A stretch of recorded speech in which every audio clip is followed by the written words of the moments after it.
Get ready. 5 seconds. 4, 3, 2, 1. Start. Since I last spoke to you on the radio.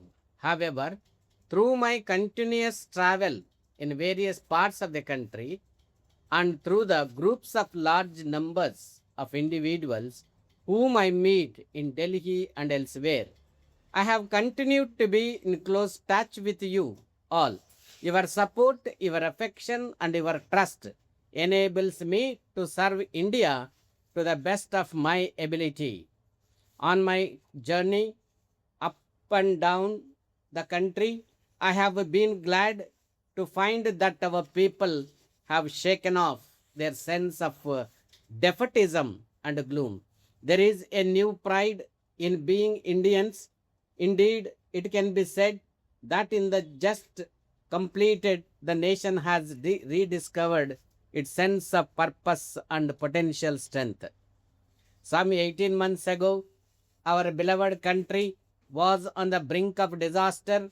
Violence was openly preached. Workers were exhorted not to work, students not to study, and government servants to break their oath. National paralysis was propagated in the name of revolution. The democratic way would have been to work towards the next elections, which were not far off. Government had to act and it did act without purpose. Government, a nation, especially a developing one, cannot survive. At that time, I made it clear that the restrictions imposed would be temporary. They have been gradually eased. The leaders and many of the rank and file who had been detained have been released. For some time past, press censorship has been relaxed and newspapers have been reporting the activities of people and parties. Restrictions would have been lifted earlier had violence and sabotage been given up and there been no attempt to stir up communal and other unrest. The discipline and feeling of hope enable us to initiate and pursue many policies to help those sections of the population who had not greatly benefited from development plans. The Constitution has been amended to remove impediments to policies when which we are designed to serve the people. We have also undertaken programs to combat social evils such as dowry, which is a burden on our middle classes, and to promote family planning, which aims at healthier and better cared for children. Any act of compulsion or harassment will be dealt with severely. May I remind you that the emergency was proclaimed because the nation was far from normal. Now that it is being nursed to health, we must ensure that there is a relapse. Normality means the orderly conduct of business. This is possible only if people live by certain codes and norms of behavior. Democracy also has certain rules. Government functioning cannot be abstracted. None should imperil the welfare of any section of the people or the safety of the nation.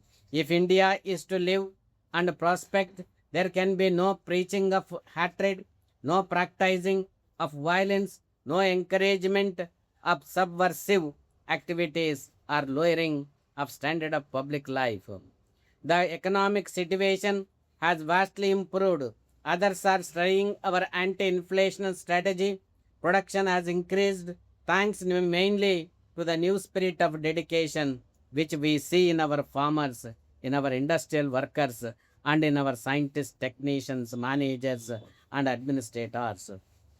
The public has cooperated in spite of difficulties. We have resumed work on many development plans which had been interrupted by the economic crisis and political disturbances. The 20-point and 5-point programs have shown tangible results. Even though much remains to be done, they have generated an attitude of confidence and have galvanized young and old. in spite of criticism, there is a new respect for our country abroad. I am conscious of the difficulties which farmers, industrial workers, and some other sections of our population are experiencing. We are studying each problem so as to find quick solutions. Cyclone, drought, and floods have caused hardship in some areas. My sympathy to all those affected. In recent months, prices of a few commodities have slightly increased, but we have already initiated corrective action which will soon show results. We have the largest grains stocks in years. Elements which we wish to stir up economic trouble will be sternly dealt with. As long as there is close cooperation between government and the people, our economic battles can and will be won.